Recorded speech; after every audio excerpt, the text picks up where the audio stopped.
Bonsoir à tous. On est le 17 juin 2021. C'est un jour de liesse, puisqu'on a pu respirer librement dans la rue en France. Donc, c'est plutôt joyeux. Je suis ravi de vous retrouver pour cette 10e édition du Conseil scientifique indépendant. Déjà 10, quoi. 10 semaines qu'on bosse d'arrache-pied pour essayer de donner un contrepoint, d'ouvrir un dialogue, d'essayer de réfléchir ensemble à la fois à faire un débriefing, un retour d'expérience finalement, et puis pour dire les choses peut-être autrement que ce qu'elles ont été dites jusqu'ici, et puis confronter les points de vue, essayer de faire émerger un peu de vérité, et puis d'autre part, pour essayer d'envisager l'avenir, et éventuellement de proposer pour la suite des choses intéressantes et intelligentes, si jamais une épidémie devait revenir en septembre, ce sera pas, voilà. Et donc, ce soir, on va accueillir plusieurs invités. Hélène Banoun, que vous connaissez par cœur, Bonsoir. je vais te présenter. Alors moi, je suis pharmacien biologiste, membre du Conseil scientifique indépendant. Donc, voilà, je n'ai aucun conflit d'intérêt. Je vais vous parler de la spike protéine du vaccin. Voilà, je vous expliquerai ça tout à l'heure. Merci beaucoup Hélène. Et puis on va accueillir Pierre de la chaîne YouTube Décoder l'écho. Bonsoir Pierre, tu vas bien?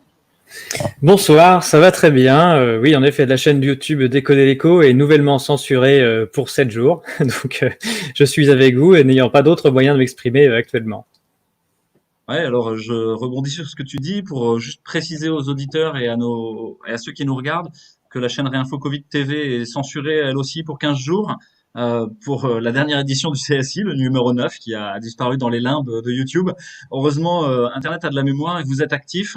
Vous pouvez nous suivre sur une plateforme qui s'appelle Crowdbunker et qui est très importante. On va mettre le lien, vous pourrez toujours nous suivre dessus parce qu'elle n'est pas censurée jusqu'ici et qu'on entretient de très bons liens avec les gens qui l'administrent. Vous savez qu'il y a Odyssée, qu'il y a aussi d'autres endroits.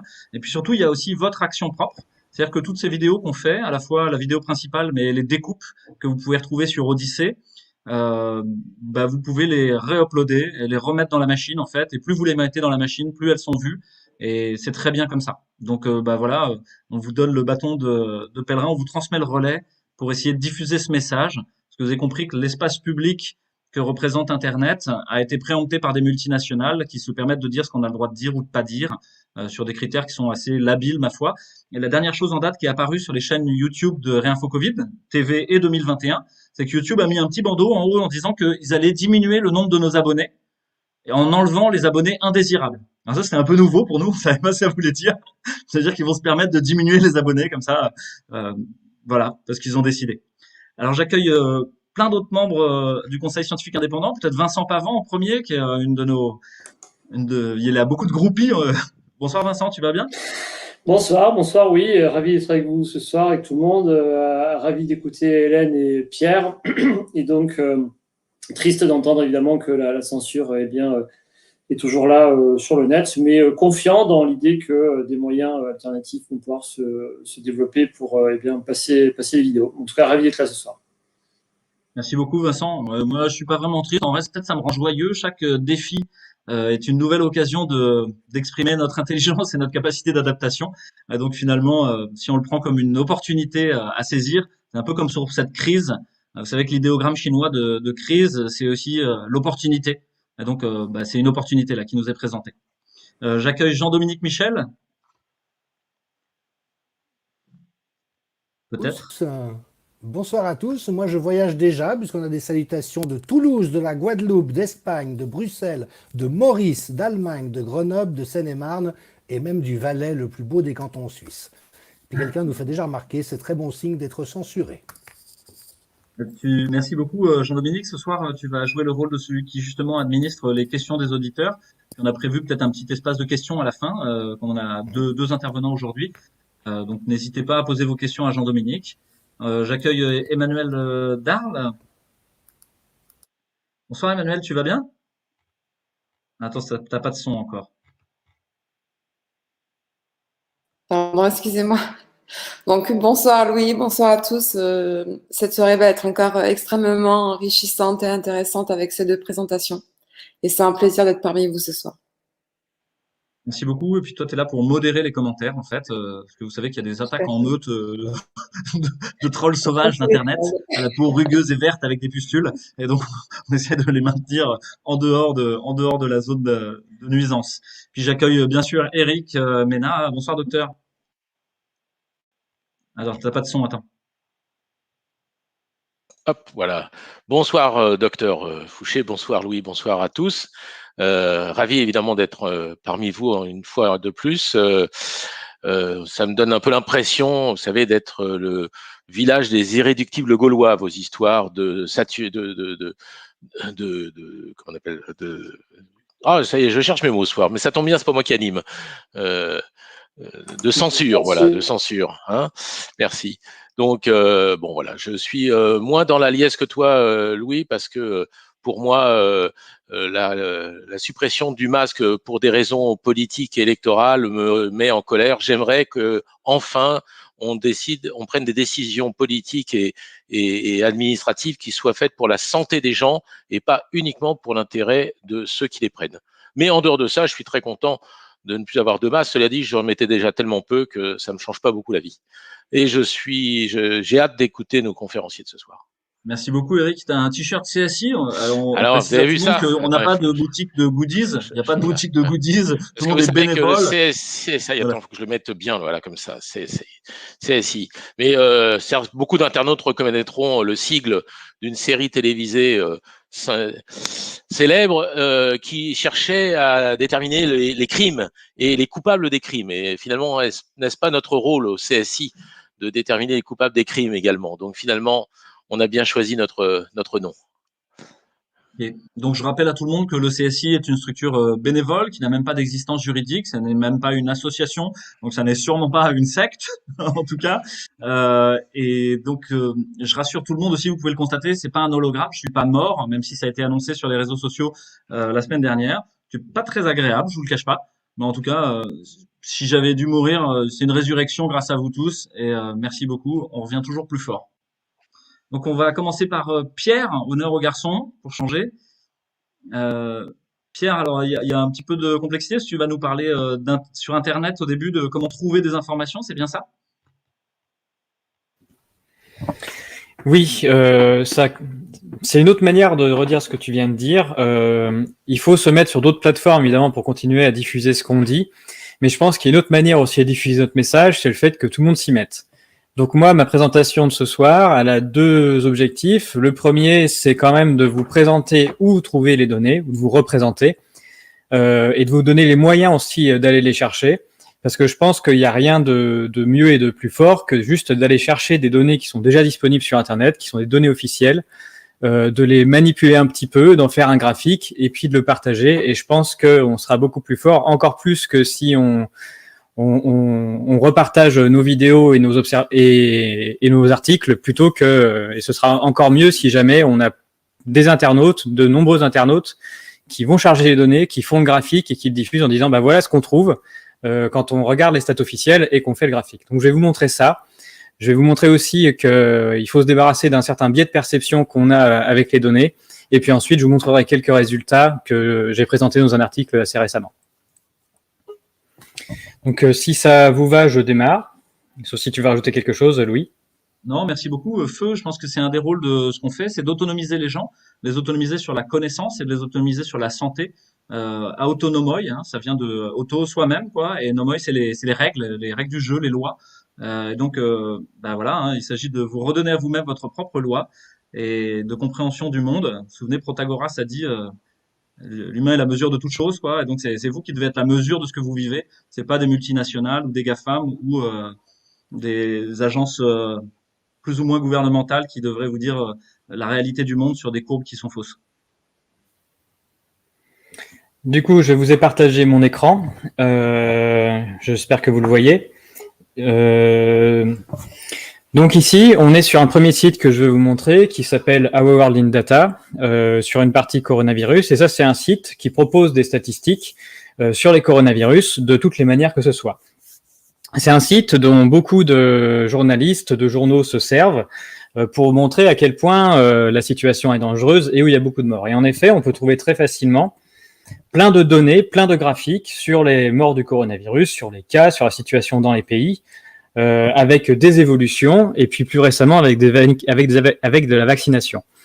Et donc ça, c'est un outil qui est énormissime, parce que être capable de proposer des données et de la data visualisation comme ça en temps réel et de fournir aux journalistes, ben, fatalement, ce sont des choses qui vont être en permanence reprises, redistribuées, et donc qui vont énormément faire parler.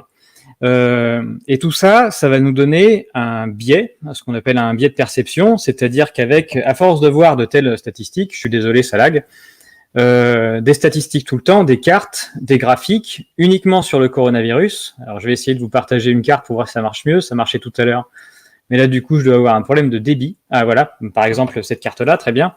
Avec des décès partout dans le monde du coronavirus. Mais à force de montrer aux gens en permanence des statistiques de cas de coronavirus et de décès de coronavirus, on induit un biais de perception où les gens finissent par penser que, en France, dans le monde, les gens ne décèdent que du coronavirus et que c'est la cause de décès qu'il faut combattre.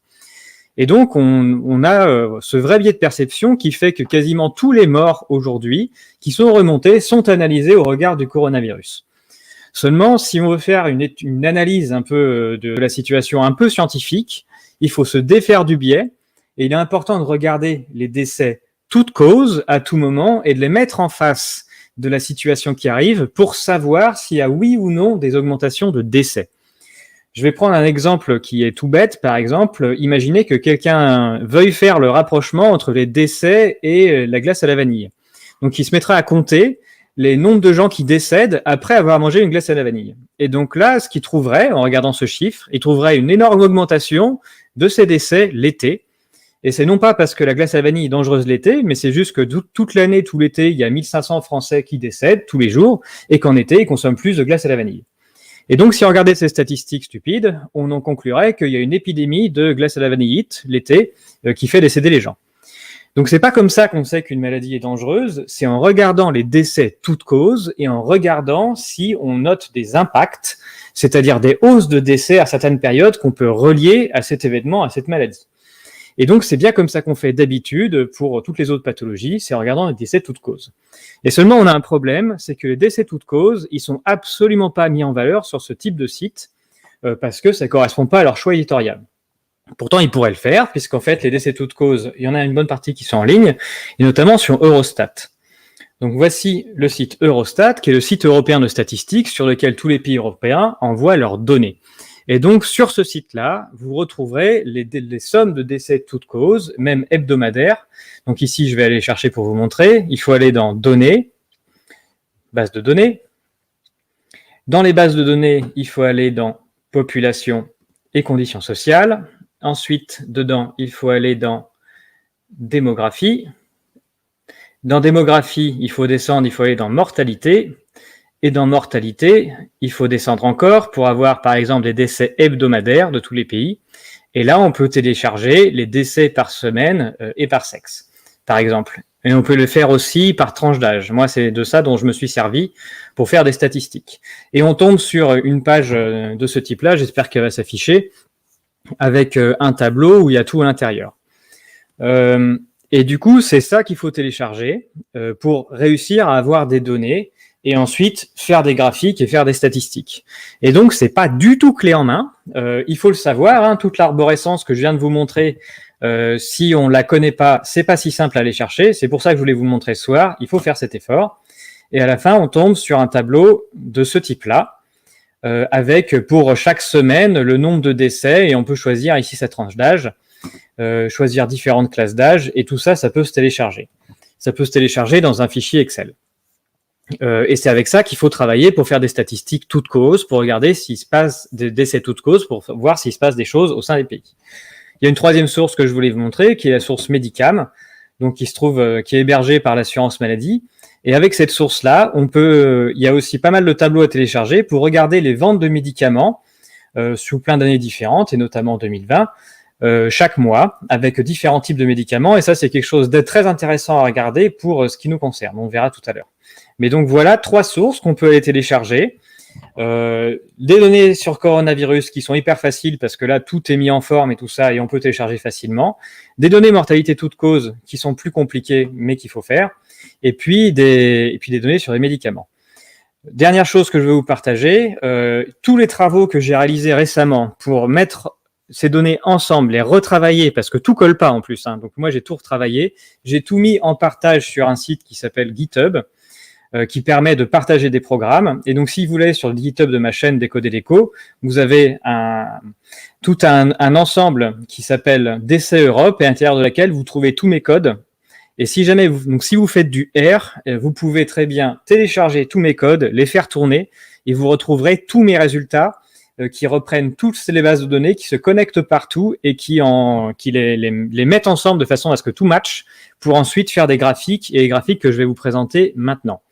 Donc, si jamais, donc c'est très important qu'il y ait plus de gens qui s'y mettent, qui téléchargent les données officielles et qui fassent des graphiques avec. Et si vous faites du R et que vous voulez que tout soit automatisé et que quelqu'un ait fait le travail pour vous, allez télécharger tout ce que j'ai fait. Ça m'a pris un certain temps, il y a un certain volume de programmation intérieure. Ça se trouve, vous serez meilleur que moi en R parce que je me suis formé tout seul pour pouvoir vous proposer ça.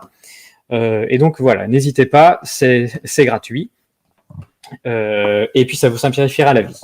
Donc maintenant qu'on a vu ça, ce biais de perception qui dit que tous les décès sont Covid, qu'il faut combattre et qu'il faut dire il y a des décès de toutes causes et il faut regarder vraiment de quoi sont morts les gens avec les statistiques qu'on a, je vais vous passer à ma présentation. Du coup, si je fais ça... Alors pendant que tu y passes, peut-être il y a la question qu'est-ce que c'est R? Il y a beaucoup de gens qui savent pas. C'est un logiciel de statistique qui est en open source, qui est basé sur un langage qui s'appelle S au départ, qui est un truc un petit peu de geek. Les gens sont plus habitués à SPSS ou des choses comme ça. Des espèces de boîtes à boutons où ça fait des stats sans qu'ils comprennent. Sur R, vous pouvez pas faire des stats sans comprendre. Donc, quand vous faites des lignes de code pour réussir à faire un calcul ou quelque chose, bah, c'est que vous avez compris comment ça marchait. Donc, R, c'est finalement l'outil de travail de beaucoup d'universitaires et on travaille tous plutôt avec R quand on fait des statistiques. Tout à fait, merci Louis. Est-ce que là, je vous ai bien partagé le bon écran, l'écran de mes slides? Ou est-ce que je suis toujours sur Google? Est-ce que là, vous voyez ma première slide ou pas? C'est toujours sur Google, il faut que tu fasses arrêter le partage et que Ok, je recommence. Voilà. Très bien, ok, c'est parti. On va y revenir. Clac, et je vais vous partager cette fois-ci le bon écran. Voilà.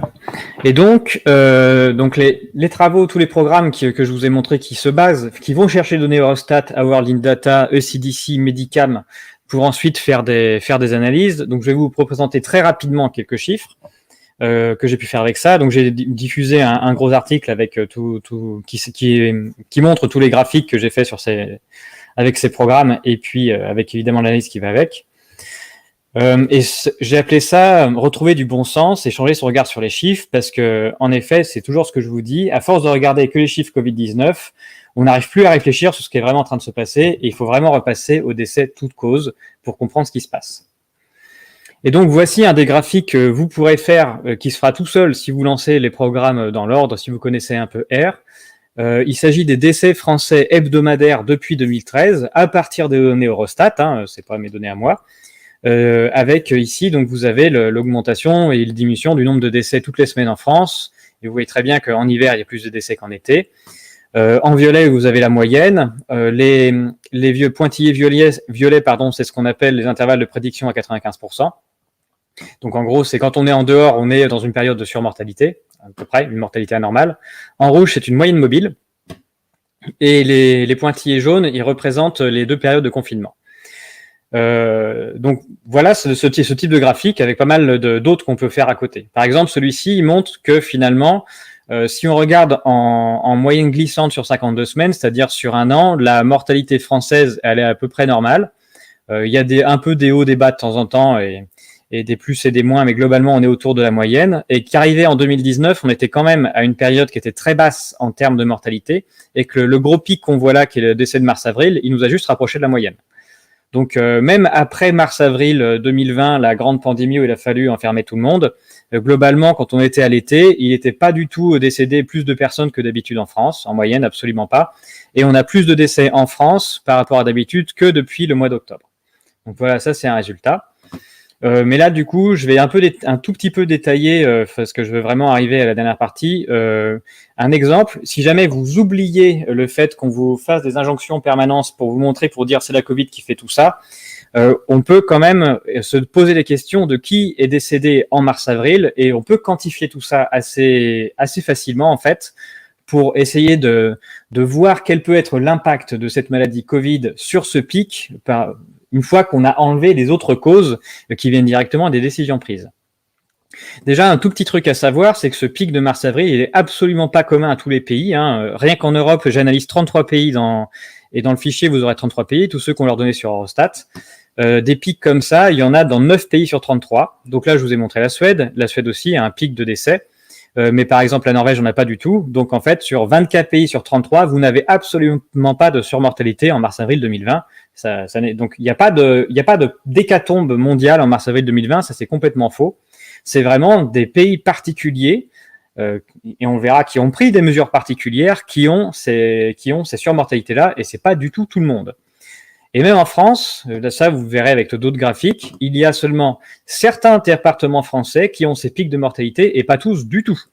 Donc, et les départements français qui en ont, il y a notamment l'Île-de-France, il y a l'Est, et absolument pas, tout l'ouest de la France n'a absolument connu aucune période de surmortalité en mars-avril, ça c'est pas vrai du tout. En revanche, toute cette surmortalité, elle est absolument synchronisée, tout le monde en même temps. Donc là, il y a un moment, il va falloir m'expliquer comment est-ce que, au niveau des lois de la physique, comment est-ce qu'on peut dire que des surmortalités se diffusent quand en fait c'est tout en même temps ou rien. Bon, il y a quelque chose dans ce raisonnement-là qui va pas. Les départements qui ont été les plus touchés, ce sont des départements qui sont hyper urbains, avec beaucoup de populations, et notamment des populations très pauvres. Et qui dit population pauvre dit surmortalité d'habitude, mais qui dit mauvaises conditions de vie, insalubrité. Et il y a même un article de l'INSEE qui le détaille et qui dit même qu'il va jusqu'à regarder l'origine de ces personnes-là. Et dans l'origine des décédés, il y a énormément de personnes immigrées qui, on le sait, sont la plupart du temps dans des situations, enfin, pour beaucoup, en tout cas, quand on regarde des immigrés qui habitent dans des quartiers pauvres, et notamment qui sont des employés de service ou qui n'ont pas de travail, pour ceux qu'on est en train de regarder, on est plutôt en train de regarder des personnes qui sont pauvres. Et donc, si vous lisez l'article de l'INSEE, vous verrez qu'il n'explique pas du tout que ce sont ces personnes en situation de pauvreté, et c'est pourtant un des facteurs explicatifs, et on va voir pourquoi. Et donc, si on regarde cette période de mars-avril qui n'a touché finalement que peu de territoires français et que très peu de pays européens, on peut se poser la question du lien avec les politiques sanitaires. Donc, on a une période de confinement à ce moment-là, et le confinement arrive avant la surmortalité. Donc, il n'y a à aucun moment un dirigeant, un spécialiste de qui que ce soit ne pouvait savoir que nous allions vers une période de surmortalité avant de démarrer le confinement. Les données de décès français que l'on voit ici, qui sont les décès totaux déclarés état civil, elles mettent, pour être à peu près consolidées, plusieurs semaines. Donc au moment où est pris la décision, personne ne sait qu'il va y avoir une surmortalité en France, ça n'existe pas. Ils peuvent savoir qu'il y a du monde à l'hôpital, qu'il y a des gens malades, mais à aucun moment ils ne savent qu'il y a de la surmortalité. Et ça c'est vraiment quelque chose à avoir en tête. Ils ne connaissent pas le niveau de danger encouru au moment où ils confinent. Ça n'est juste mathématiquement pas possible. Et donc, les effets du confinement, j'en ai détaillé pas mal dans le papier. On sait par exemple qu'il a manqué beaucoup de personnes à l'appel dans les statistiques des urgences cardiaques et AVC qu'on voit d'habitude. Et beaucoup, c'est-à-dire qu'il a manqué à peu près 600 personnes par semaine. Et donc, il manque 5000 personnes à peu près qui, en moyenne, ont fait des AVC et des crises cardiaques et qui se sont jamais présentées à l'hôpital sur cette période. Et il se trouve que le pic que vous voyez là, il a lieu dans les EHPAD à l'hôpital, mais il a lieu aussi à domicile. Et à domicile, c'est des personnes qui sont pas du tout considérées comme Covid, puisque dans les statistiques, elles apparaissent pas. Et cette bosse-là, à domicile, elle correspond à ces 5000 personnes. Donc, on a probablement quand même un lien. À ce moment-là, on est peut-être en train de compter de la Covid, mais je vous ai dit que pour l'instant, on allait penser aux autres causes possibles, mais on est probablement aussi de compter des personnes qu'on n'a pas soignées et qui sont mortes seules chez elles. Il y a d'autres choses aussi qui sont passées à cette époque-là, c'est que globalement, on avait quand même dit aux médecins, vous soignez pas si c'est de la Covid. C'est-à-dire, vous restez, si jamais vous êtes malade, que vous avez une infection respiratoire, vous restez chez vous et vous prenez du Doliprane. Et ça a un impact extrêmement fort sur la distribution, notamment des antibactériens, donc des antibiotiques. Et ça, c'est avec les données Medicam que je vous ai montré tout à l'heure. Si vous les téléchargez et que vous faites regardez les sous-dépensés, enfin, oui, c'est ça, ça c'est la base remboursable des médicaments qui ont été vendus par les pharmacies de ville, et vous voyez une énorme chute des antibactériens à partir d'avril 2020. Et donc, c'est-à-dire qu'à partir du moment où on a dit aux gens vous vous soignez plus et vous prenez que du Doliprane, ben globalement, ils ont plus pris du tout d'antibiotiques, avec une chute énorme là qui doit être, il me semble, de mémoire d'autour de 30%. Et donc ça, fatalement, c'est énorme, puisque habituellement, il y a des médecins dans la salle qui confirmeront, mais quand vous avez des personnes âgées faibles qui font des infections respiratoires aiguës, ça ne paraît pas une très mauvaise idée de leur donner des antibiotiques. Il me semble que les antibiotiques ont été inventés autour de 1920 par Ian Fleming, et que depuis, ça a quand même eu des effets assez intéressants sur la baisse de mortalité partout dans le monde. Et donc là, on est à un moment où on n'en distribue plus du tout. Et ça va avoir un impact assez fort, c'est-à-dire qu'on a quand même pas mal de personnes âgées isolées, on a dit par exemple dans des quartiers pauvres, des quartiers insalubres, qui ne reçoivent pas d'antibiotiques, comme d'habitude, et pour qui on dit « attendez que la situation s'aggrave avant d'aller à l'hôpital ».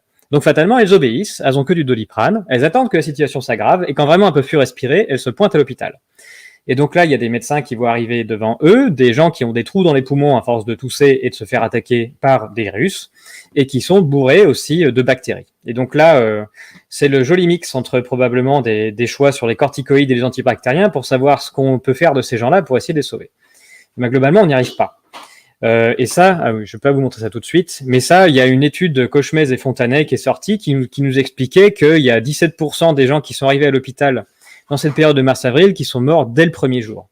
Et 17%, ça fait 3000 personnes. Donc c'est 3000 personnes qui très clairement sont arrivées bien trop tard, et de toute façon, quand elles arrivent à l'hôpital, c'est le moment où elles décèdent, parce qu'elles n'ont pas été prises en charge. Et j'ai même été plus loin, j'ai été calculé de savoir qu'est-ce que ça ferait si on considérait que toutes les personnes décédées dans les 3 jours à l'hôpital sur cette période-là, qu'on considérait que c'était des gens arrivés trop tard, ça représente 6000 personnes.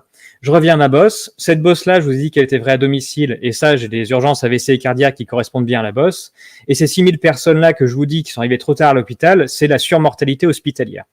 Toute la surmortalité hospitalière de la période, ça correspond à 6000 personnes. Et ces 6000 personnes, c'est exactement si jamais on se dit qu'arriver dans les 3 jours à l'hôpital, mourir, dans les 3 jours après son arrivée à l'hôpital, c'était arriver trop tard. Donc voilà où on en est. On a expliqué la surmortalité à domicile, la surmortalité à l'hôpital.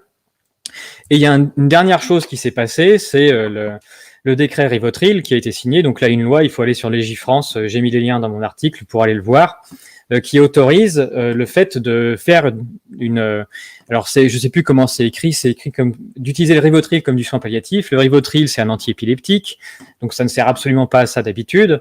Et donc l'idée, ça a été d'autoriser des médecins à l'utiliser comme sédatif, donc à endormir les gens, les calmer en tout cas, alors qu'on considérait qu'ils étaient en infection respiratoire aiguë, en disant on ne sait pas soigner de la Covid, donc il faut les mettre en soins palliatifs. Sauf que le Rivotril, c'est écrit dans le Vidal, pareil, vous téléchargez, qu'il faut surtout pas en donner quand on a une infection respiratoire aiguë, tout simplement parce que ça tue le patient. Et donc là, ce qu'on voit, ce sont les ventes de Rivotril injectables avec une hausse de 227% en avril, qui correspond donc exactement sur la bosse de mortalité que l'on voit. Et c'est intéressant de savoir que toute la mortalité sur cette période de mars-avril enregistrée dans les EHPAD a entièrement été enregistrée comme étant Covid. Donc ça, c'est une donnée intéressante. Et que si on compte la surmortalité, c'est pareil. Et si on compte le nombre de gélules ici qui ont été vendues, pour de mémoire, mars-avril, ça doit être 1700 à peu près de plus que d'habitude, on explique aussi la surmortalité des EHPAD. Donc c'est-à-dire que sur cette période-là, si jamais des personnes qui sont en difficulté, des personnes âgées, on décide de manière médicamenteuse de les mettre sous sédatif qui va en fait les terminer, tous en même temps, fatalement, on va avoir une bosse. Et donc, quand on observe de la surmortalité, ici, en tout cas, on est en train de mesurer des décès, non pas de gens qui, on va dire, qui seraient décédés dans longtemps et qui sont morts d'une maladie qui tuait jeune. On est en train de mesurer des décès survenus tous en même temps parce qu'on est intervenu de façon à ce qu'ils décèdent tous en même temps. Alors, il serait probablement décédé pas longtemps après. C'est pour ça qu'après, derrière, c'est pour ça qu'on n'a pas de surmortalité spéciale en 2020. Mais quand même, le fait d'intervenir, ça nous fait forcément une bosse. Et là, quand on a fait nos 3 exercices, on a expliqué absolument toute la surmortalité qu'on voyait ici. Tout ça, on a expliqué à la maison, on a expliqué à l'hôpital et on a expliqué et on a expliqué également dans les EHPAD. Donc, vu qu'on a ces explications et qu'à la fin, il reste rien, et donc ce que l'on peut attribuer comme étant à de la Covid seule, eh bien, c'est pas grand-chose. Donc, on a bien sur un pic qui correspond, quand on regarde les décès toutes causes, on est sur un pic qui correspond à des décès toutes causes qui viennent de décisions prises et pas de quelque chose qui serait un virus extérieur et qui déciderait ça. Donc, il y a des morts coronavirus, mais c'est autre chose que ce pic de morts toutes causes. Et enfin, il y a quelque chose que je veux vous montrer absolument, toujours pareil. Vous téléchargez les morts toutes causes, je vais vous le remontrer ici, pour avoir ce graphique-là. Et là, vous voyez les décès en octobre. Donc là, je détaille ça dans l'article, ce que ça peut être. Mais là, j'ai un rebond de décès et surtout, j'ai des décès qui descendent pas en France au mois de janvier. Et encore en France, j'ai envie de vous dire que la situation m'inquiète, mais va à peu près par rapport à d'autres pays. Il y a quelque chose qui se passe quand même depuis quelques mois qui est complètement inédit, c'est qu'on lance la plus grande campagne de vaccination jamais enregistrée dans le monde, avec des vaccins expérimentaux qui ont été inventés tout de suite, sur lesquels on n'a absolument aucun recul. Et donc ça, c'est complètement inédit. Et c'est complètement inédit aussi, c'est qu'en plus, c'est diffusé et que tout le monde est tellement fier de cette situation qu'on trouve des données partout, et notamment sur Our World in Data. Donc pareil, téléchargez ces données sur la vaccination, ou bien allez voir mon code R. Et moi, je les ai mis en face de la mortalité pour chaque pays. J'ai regardé où est-ce qu'ils en étaient dans leur vaccination chaque semaine, et j'ai mis en face les décès. Et voilà sur quoi je suis tombé, notamment pour la Hongrie. Donc voici les décès des Hongrois. Chaque semaine, depuis ici j'ai mis 2018, donc en noir ce sont les plus de 65 ans, et en rouge ce sont les moins de 65 ans. Et alors pour tous les pays où vous pouvez charger des données, absolument tous ont une nouvelle période de mortalité qui démarre depuis le début de la nouvelle campagne vaccinale. C'est peut-être un hasard statistique, moi je fais des statistiques, je suis pas médecin, mais quand même ça marche partout. Et pour la Hongrie c'est proprement impressionnant parce que quand même, ils ont un pic de mortalité élevé juste avant, dont on pourrait questionner de pourquoi est-ce qu'il est aussi fort. Eux, ils n'ont jamais eu de mortalité en mars-avril, mais vraiment depuis octobre, ils ont un pic de mortalité et qui se repartait à la baisse. Finalement, comme tous les hivers, ça monte et puis ensuite ça descend quand le cycle qu'on dit qu'il est épidémique, en tout cas le cycle de mortalité hivernale, sans même préjuger qu'il soit épidémique, redescend, voilà. Et donc ici, c'est sur point de redescendre. Et là, on a une remontée en flèche pour retrouver son plus gros niveau pour les moins de 65 ans, exactement au moment où on décide de lancer la vaccination à grande échelle. Mais moi, ce qui m'inquiète beaucoup plus en tant que statisticien, c'est la courbe rouge avec les moins de 65 ans. Les moins de 65 ans, ils sont quand même moins soumis aux décès, aux périodes hivernales que les plus de 65 ans. Et là, j'obtiens, depuis le début de la campagne vaccinale, un record de décès jamais égalé pour les moins de 65 ans en Hongrie.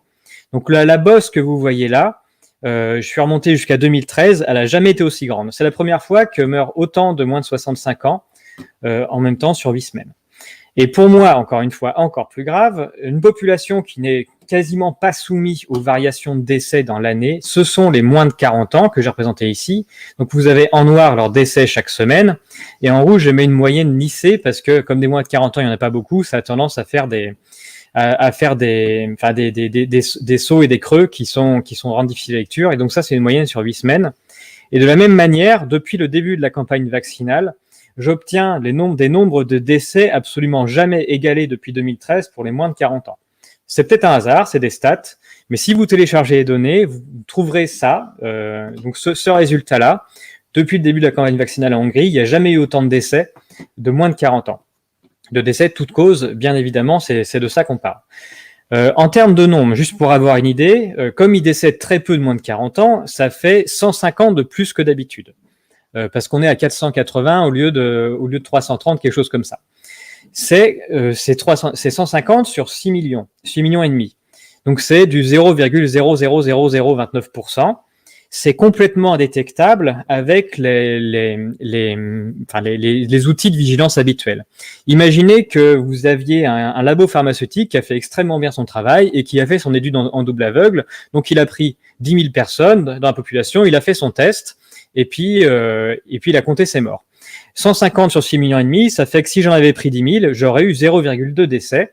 Donc même si un fabricant a fait parfaitement son travail et qu'il a fait les choses dans l'ordre, de toute façon, il n'aurait jamais détecté. Donc on ne peut pas trouver, il n'y a aucune manière de pouvoir avoir ce chiffre-là. Et donc, c'est juste que quand on fait une telle intervention sur des millions de personnes, bah, fatalement, tous les tests qu'on a fait sur quelques dizaines de milliers, eh ben, ça compte pas. Et la deuxième chose qui est en place, c'est la pharmacovigilance. Et ça a déjà été expliqué par Survie ici.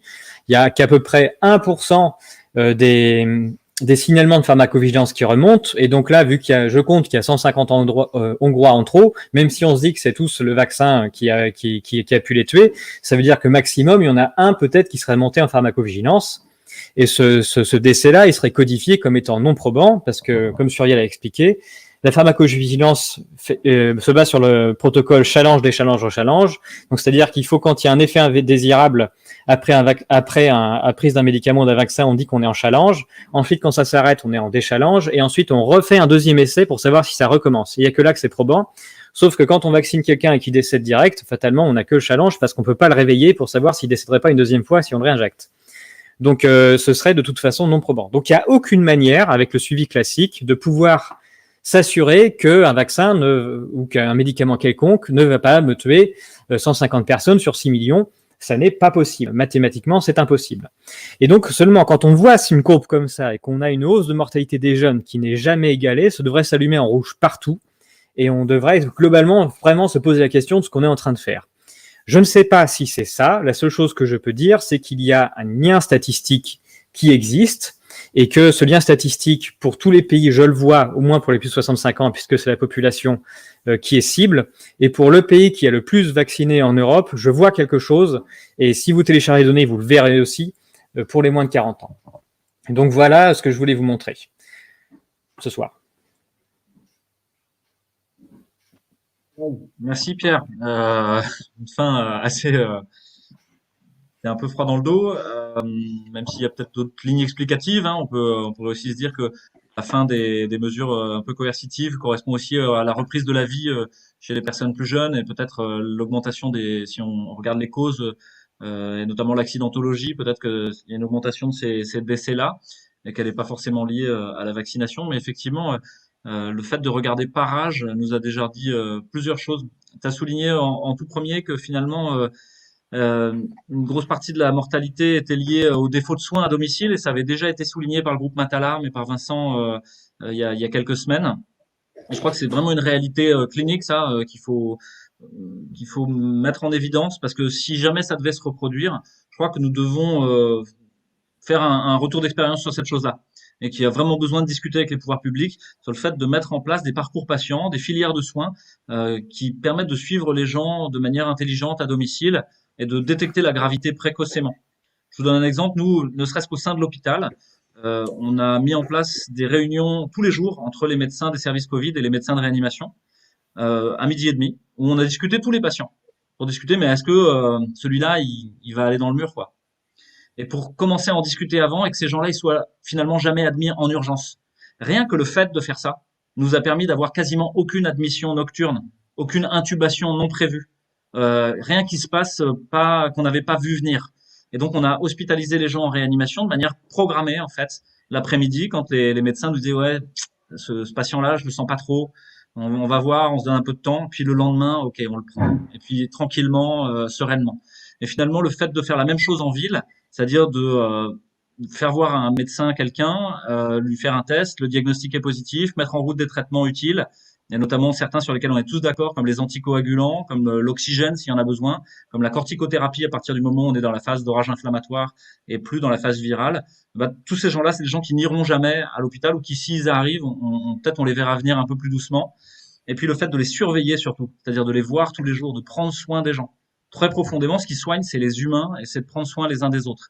Et finalement, l'idée de surveiller la saturation, et il y a beaucoup de citoyens qui s'en ont saisi avant même que les pouvoirs publics le disent officiellement, bah, je pense que ça a beaucoup freiné l'arrivée aux urgences, l'arrivée directement en réanimation. Mais je vous donne des expériences personnelles, c'est que jusqu'à il y a encore, là il y a plus de patients hein, dans l'hôpital, il y a plus de patients dans les services, c'est terminé quoi. Mais jusqu'à il y a encore 3 semaines, il y avait des gens obèses, hypertendus, diabétiques, immunodéprimés, qui avaient vu un médecin avec des symptômes, eu un test diagnostic positif et à qui on a dit paracétamol, bonne chance. Et qui sont arrivés en réanimation 10 jours plus tard, exactement comme c'était complètement prévisible, avec 75% de saturation par le SAMU, déjà en vrac, à devoir être intubé à l'arrache au dernier moment. Et ça, c'est juste pas correct, en fait. Et donc, il faut pas reproduire cette erreur-là, parce qu'elle coûte des vies pour rien. Voilà. Je vais accueillir les autres. Euh, alors peut-être ça paraît un peu technique tout ça, toutes ces courbes, mais finalement c'est encore une fois une façon de s'autonomiser que d'aller les voir. Vous voyez que in fine vous avez toutes les données qui sont là et qu'il faut regarder dans la trame, dans la maille de ces données, en regardant la répartition par âge, qu'on commence à voir des choses un peu fines. Et retenez bien ce qu'a dit Pierre, c'est que finalement si on devait voir une surmortalité chez les jeunes, c'est extrêmement difficile à voir sur une courbe tout venant de mortalité. Et donc finalement, on peut complètement passer à côté. Et l'expérience clinique actuelle de ce qui se passe autour de la vaccination nous dit qu'il y a un warning, il y a quelque chose qui se passe. Je mets Oui, la parole au centre, là, quand il a veut. Ouais. oui, je vais prendre la parole d'abord pour remercier Pierre et puis faire remarquer qu'il y a vraiment effectivement un gros boulot derrière. D'abord, effectivement, ce qu'il y a de scientifique dans le conseil scientifique, c'est le partage et la transparence. Et Pierre le fait très bien, donc avec le langage R, avec le GitHub, sur lequel tout le monde peut aller télécharger. Alors, c'est un peu technique, c'est vrai, mais n'empêche que c'est nécessaire. Donc, merci à lui et je peux vous dire, en voyant ce qu'il a fait, qu'il y a un très gros boulot parce qu'aller chercher les données et ensuite les traiter, c'est vraiment très long. Deuxième chose, il a dit quelque chose de très important sur lequel je voudrais rebondir, c'est l'effet de seuil sur l'échantillon.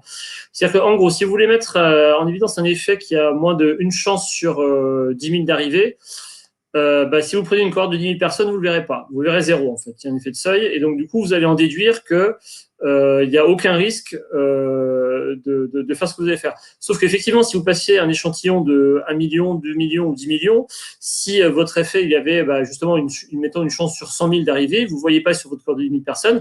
Par contre, quand vous passez à 10 millions de personnes, vous voyez 100 personnes en fait qui sont affectées. C'est en gros ce que montre Pierre. C'est-à-dire que de toute façon, les tailles d'essais cliniques pour les vaccins en particulier ne peuvent pas mettre en évidence ces morts-là. Mais par contre, du coup, comme il y en a très peu, effectivement, de morts chez les jeunes en général, dès que vous en mettez 100 de plus, vous voyez tout de suite. Et pour rebondir sur ce que disait Louis, ce sera ma dernière remarque, quand il y a effectivement, que vous atteignez un niveau de mortalité chez les jeunes en Hongrie et en France qui n'a jamais été atteint, il faut aller chercher un événement qui n'est jamais arrivé. Et du coup, la vaccination, effectivement, est un des meilleurs candidats. Voilà. Donc, merci à Pierre. Et puis, effectivement, vous voyez bien que même avec les meilleurs essais cliniques du monde, si vous voulez mettre en évidence des effets qui sont trop faibles, et bien sur des cohortes trop petites, vous ne verrez jamais rien. Voilà, j'ai parlé. Merci beaucoup Vincent. Est-ce que Jean-Dominique, tu as des réactions du public ou Eric, si tu veux réagir aussi je voulais rebondir sur vos deux interventions, Louis et Vincent. D'abord, pour ton intervention, Louis, je ne peux que confirmer ce que tu viens de dire. Je dis à chaque CSI que je n'ai toujours aucun décès du Covid dans ma clientèle et qu'une seule hospitalisation, pour une raison simple, c'est que j'ai accompagné les gens. Je suis pas le seul à le faire, je n'ai aucune fierté à avoir ces chiffres, mais c'est pour montrer que ça fonctionne. Alors, non seulement j'ai donné des traitements qui aident les patients, et surtout, je les ai accompagnés pratiquement jour après jour, sans forcément les voir. Ça peut se faire par mail parce qu'effectivement, les gens sont officiellement confinés chez eux quand ils sont malades du Covid, et grâce à l'oxymètre, on a leur saturation 2 fois par jour. Moi, je leur demande de me l'envoyer. On a un échange de mails au moins tous les 2 jours. Et qu'est-ce que ça change? Ça réduit leur peur. Parce que tu l'as dit tout à l'heure, le grand problème, c'est que les gens, ils sont renvoyés chez eux avec du paracétamol et il ne reste plus qu'à prier. Ils n'ont plus aucun contact avec aucun médecin jusqu'au moment où ils vont s'aggraver. Et moi, j'ai vu des patients récemment encore qui n'avaient aucune forme grave, mais qui étaient complètement paniqués. Donc, ils commençaient à dire, j'ai très mal, j'ai beaucoup de mal à respirer, oh là là. Et je leur dis, prenez votre saturation, 97, 98, voilà. Donc, c'est pas ça, vous inquiétez pas. Et d'autres, bien sûr, qui ont eu des symptômes beaucoup plus marqués. On peut faire évoluer les traitements, introduire la cortisone, introduire les anticoagulants au moment où c'est nécessaire. C'est en fait faire d'autres métiers de médecin finalement, de façon très très banale. Et ce qui est dommage, c'est qu'effectivement on est empêché les médecins de le faire. J'ai une question pour Pierre, pour revenir sur son sujet.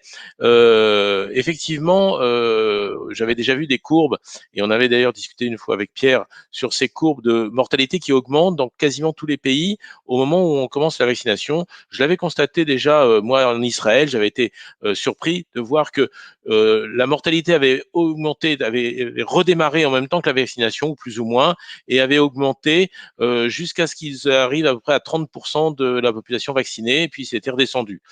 c'était redescendu pour des raisons, à mon sens, de climat. Et quand on compare les courbes actuelles, on voit que ce sont exactement les mêmes que l'année dernière à la même saison.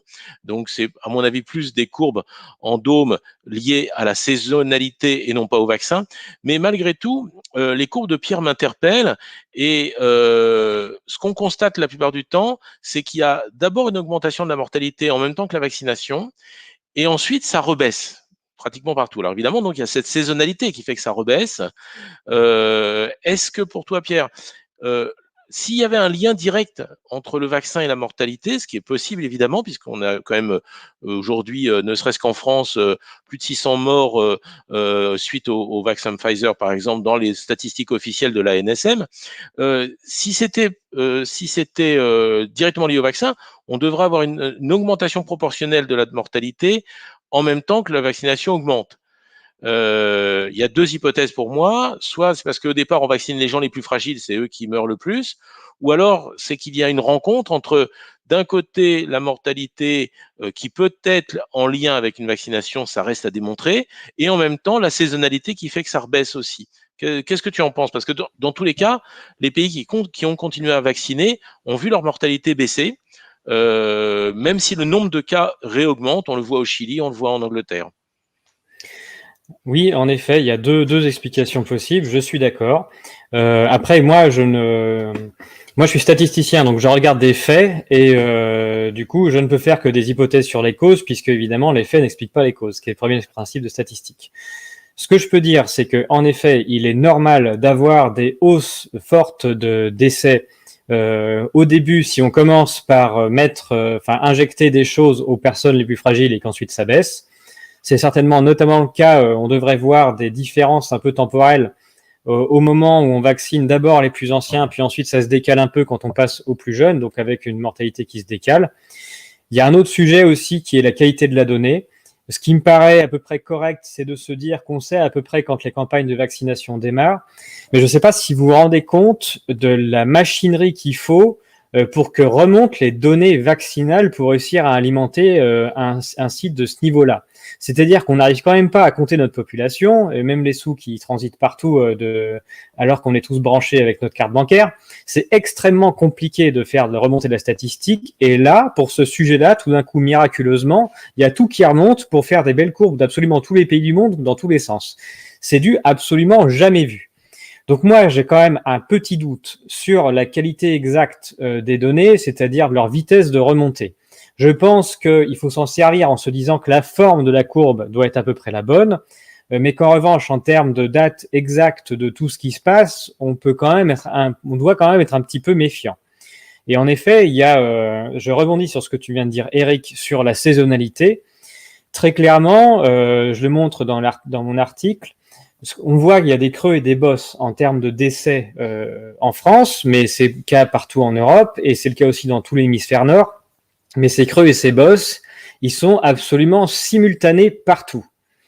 Donc, il y a un vocabulaire que je pense qu'il faut abandonner lorsqu'on est en train de parler de ces cycles de mortalité, c'est de parler de cycles de maladies hivernales. On n'est pas en train de compter des maladies, on est en train de compter des morts, et il y a plus de morts l'hiver que l'été. Il y a probablement plus de maladies à ce moment-là parce qu'on arrive à les compter parce que les gens sont mal en point, mais ce qui se passe, c'est que les gens sont mal en point l'hiver et qui sont beaucoup plus en forme l'été. Je ne sais pas pourquoi, mais il ne s'agit pas d'un phénomène de diffusion. Il ne s'agit pas de quelque chose qui se propage l'hiver d'un pays à l'autre, puisque c'est tout le monde en même temps. Et donc, en effet, il est fort possible, si on considère bien que l'hiver, c'est un moment où les gens sont pas en forme et décèdent plus que l'été, que si on intervient et qu'on fait quelque chose qui, globalement, peut faire que leur santé est moins bonne pour une période donnée, on va avoir beaucoup plus de décès quand on est au sein de cette bosse qui se trouve en hiver où il y a plus de décès.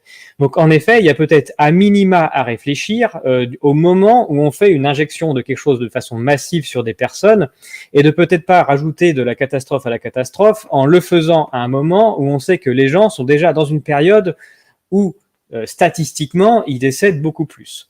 Et j'en parle aussi dans mon article parce que je vois un lien assez fort aussi avec la campagne de vaccination grippale de cette année, avec la hausse de décès d'octobre qui est complètement inédite en France et qui est exactement au moment où on fait une hausse de vaccination grippale complètement inédite. Donc c'est pareil, est-ce qu'on était en train à ce moment-là Est-ce que c'est complètement fortuit? Est-ce que c'est le hasard? Ou est-ce qu'il y a vraiment quelque chose qui se rapproche et est-ce qu'on est en train de faire une intervention de masse à un moment où en fait où il faudrait pas? Je ne sais pas s'il faut la faire de toute façon, mais globalement, c'est peut-être pas le bon moment.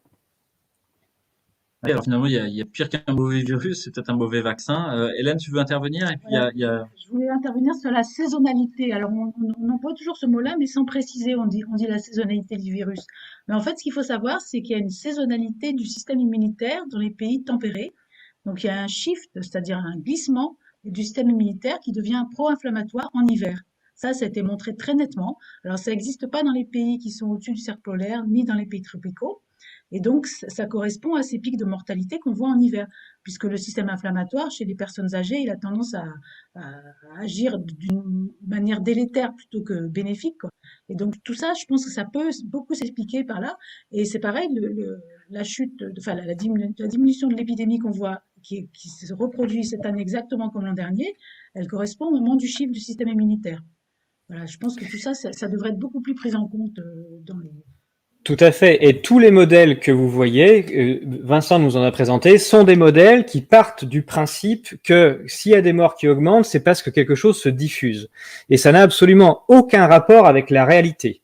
La mort ne se diffuse pas. On a des hausses de mortalité cycliques au niveau de l'hiver et ce n'est pas une diffusion.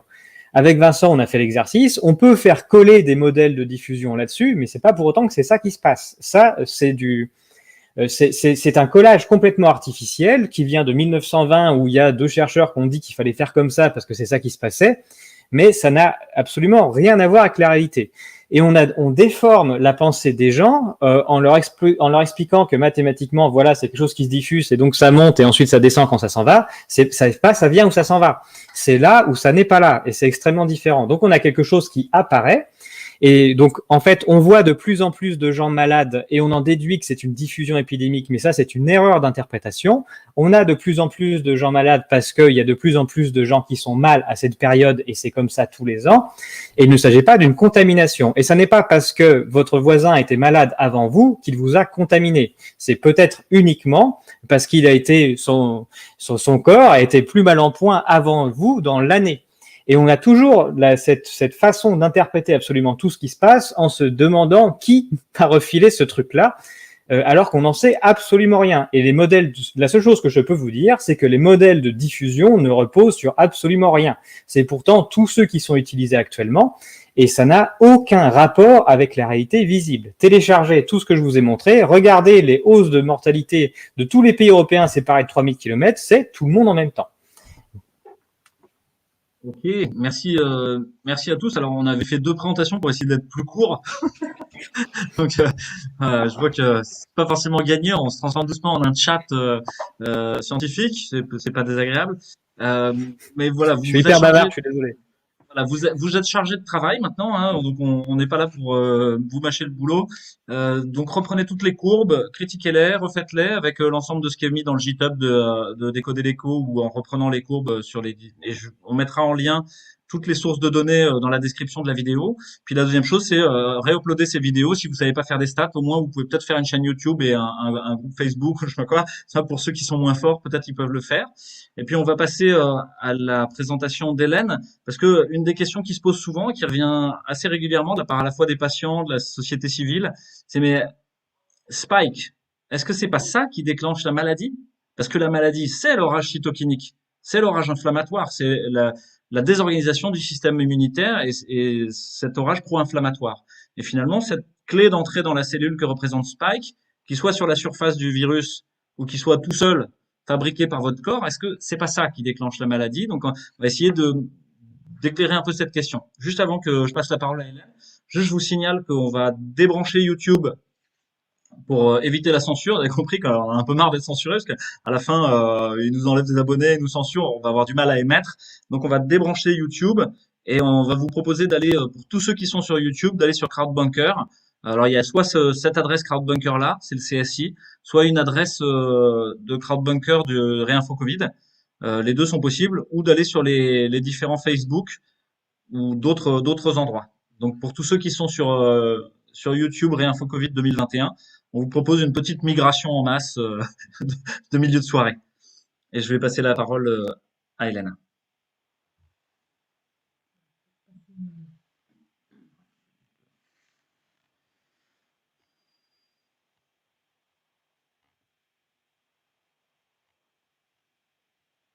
Voilà, ça arrive, hein.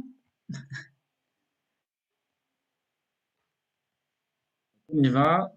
Euh, voilà la présentation, et puis on va essayer de se mettre en plein écran pour que vous voyez bien. Je ne peux pas céder, c'est ça.